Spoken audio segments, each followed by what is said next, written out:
Mari kita berjuang, bergotong royong untuk menjadikan Indonesia menjadi Indonesia bangsa pemenang.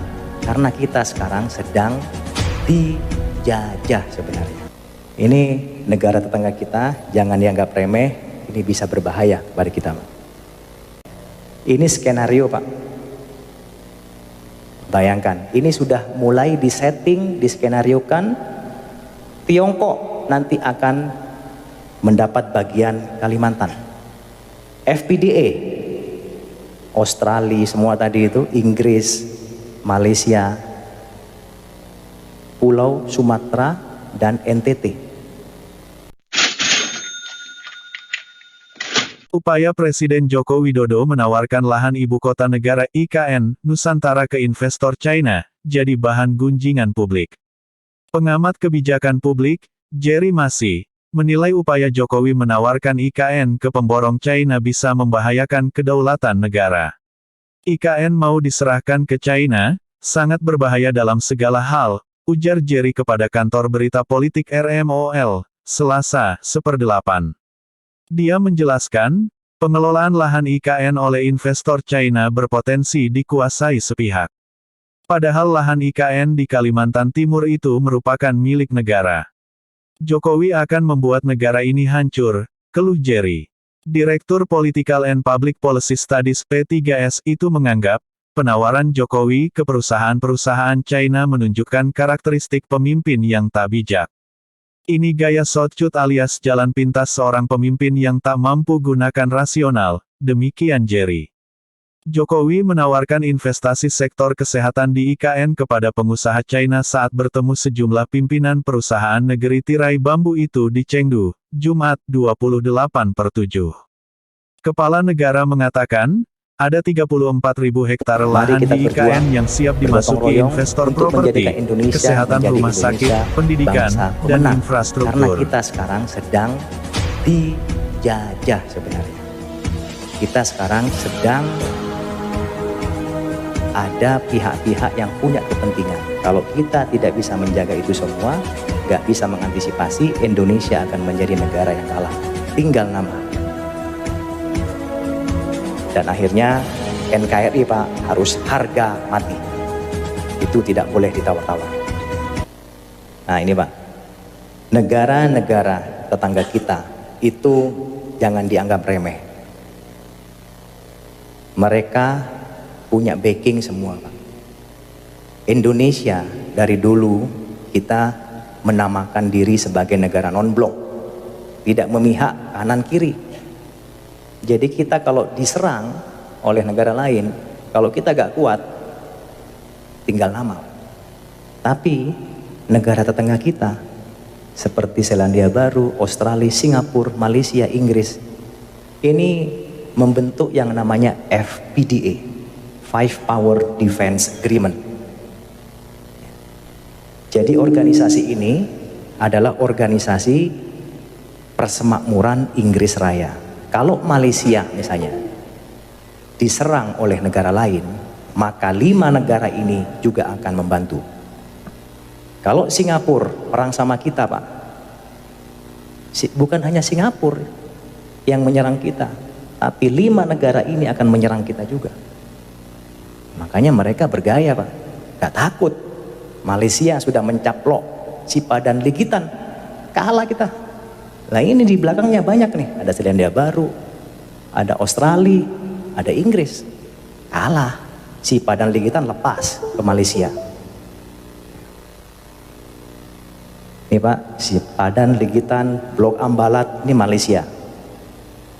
Singapura yang negaranya kecil, ya, sebesar kota Malang, dia berani-beraninya, Pak, melaksanakan reklamasi pantai ke arah kita. Berani-beraninya dia tidak setuju menolak nama KRI Usman Harun. Apa hubungannya? Kok berani negara kecil? Ya berani karena ini, Pak, di belakangnya. Indonesia takut.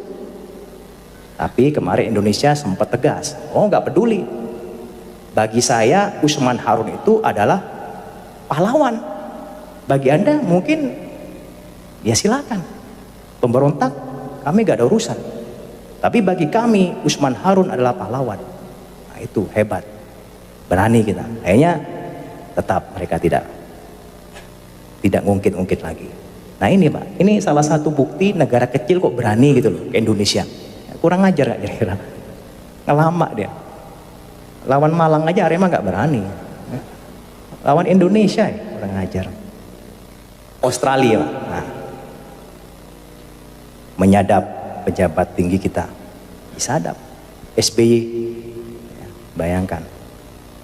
Ini negara tetangga kita, jangan dianggap remeh, ini bisa berbahaya bagi kita Pak. Ini skenario Pak. Bayangkan, ini sudah mulai disetting, diskenariokan. Tiongkok nanti akan mendapat bagian Kalimantan. FPDA, Australia semua tadi itu, Inggris, Malaysia, Pulau Sumatera dan NTT. Pulau apa ini Pak? Sulawesi itu nanti ISIS Pak. Kemudian ini yang paling kaya raya ini. Ini punyanya Amerika Pak. Nah, ini bayangkan Pak, kita sudah dibagi-bagi seperti itu. Makanya Panglima TNI Pak paling getol sekali. Beliau menyampaikan masalah wawasan kebangsaan. Kalau negara kita, masyarakat kita tidak kuat Pak, seperti sekarang ini, mudah dihasut, diprovokasi, diadu domba, mereka akan mudah sekali Pak membagi-bagi kekayaan bangsa kita ini. Nah, ini sudah ada desain dari luar yang jelas biar Bapak semua mengetahui. Ini mungkin orang nggak percaya, ya silakan nggak percaya nggak apa-apa.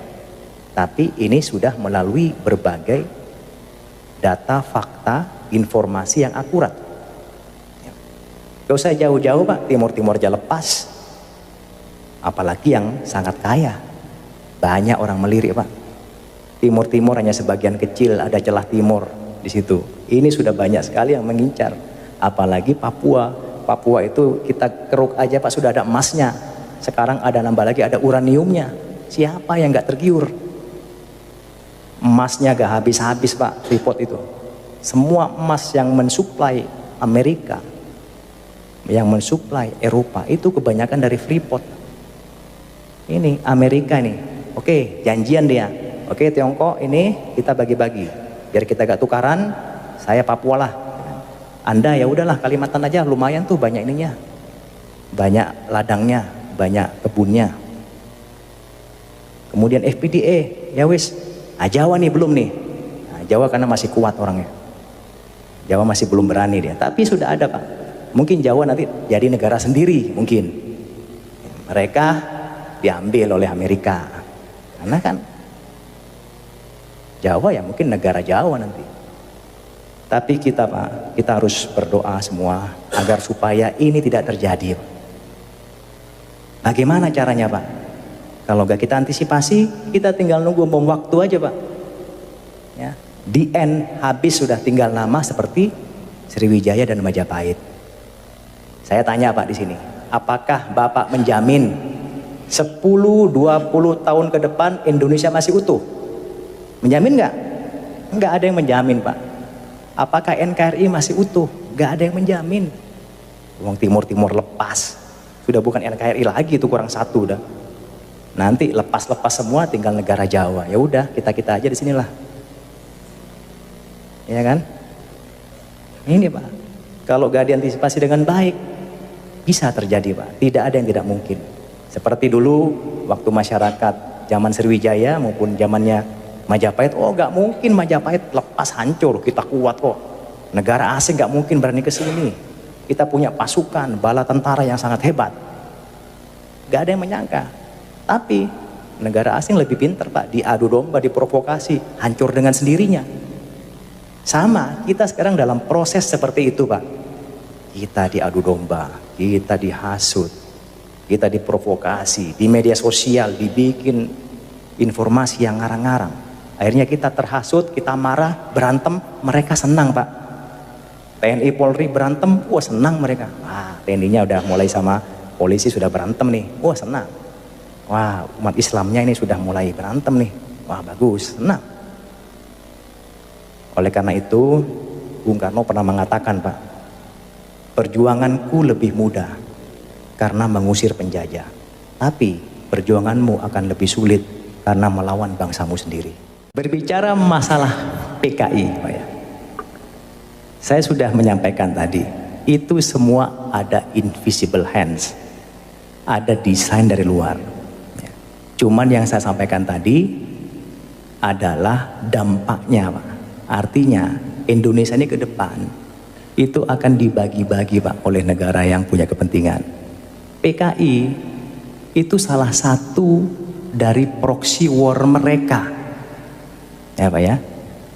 Tadi saya bilang tadi di sana ada Tiongkok kan, Cina. Mengambil apa tadi, Pak? Apa? Kalimantan. Nah, ya disitulah mereka, Pak, menyebarkan proxy war-nya menggunakan invisible hand-nya. Salah satunya ya PKI tadi. Jadi itu merupakan desain yang kalau kita berpikir itu belum sampai pikiran kita, Pak. PKI itu sengaja memang sekarang digambirkan lagi. Tujuannya apa? Yang tadi itu. Tiongkok punya kepentingan kepada bangsa Indonesia. Salah satunya biar kita, bangsa kita semakin carut marut, dimasukkanlah isu PKI. Dibuatlah PKI akan tumbuh lagi. Memang akan tumbuh betul. Kenapa? Kita tidak boleh memungkiri, Pak. Orang-orang yang berjiwa komunis itu sudah masuk ke kalangan kita. Masuk di pemerintahan, di DPRD, ya, bahkan di ulama, mungkin juga di TNI Polri sudah ada, Pak. Cuman kita gak usah lah, ini kan saudara kita semua. Yang saya bahas tadi itu adalah orang-orang pihak luar yang punya kepentingan. Mereka menggunakan bangsa kita sendiri, Pak. Kasihan, kita menjadi korban. Jadi kita komunis ini menggunakan orang-orang Indonesia sendiri untuk masuk ke berbagai kalangan. Tujuannya apa? Misalnya dia masuk di pemerintahan, misalnya dia masuk di DPRD, sudah ada deal-deal. Nanti kalau Anda menjadi anggota dewan, kalau Anda menjadi pejabat Pemkot, tolong buat kebijakan yang menguntungkan saya. Nah, itu sudah ada deal-dealnya, Pak. Ya mungkin Bapak lebih tahu lah, gak usah saya bahas lebih lanjut, nanti tidak elok. Ya, itu sudah ada deal-dealnya. Jadi sengaja menggunakan pihak-pihak orang kita sendiri. Memang itu sudah ada, Pak, tapi semua itu desain yang lebih besar yang saya lihat tadi, itu ada dari negara-negara yang punya kepentingan. Saya kira itu, Pak ya. Terima kasih.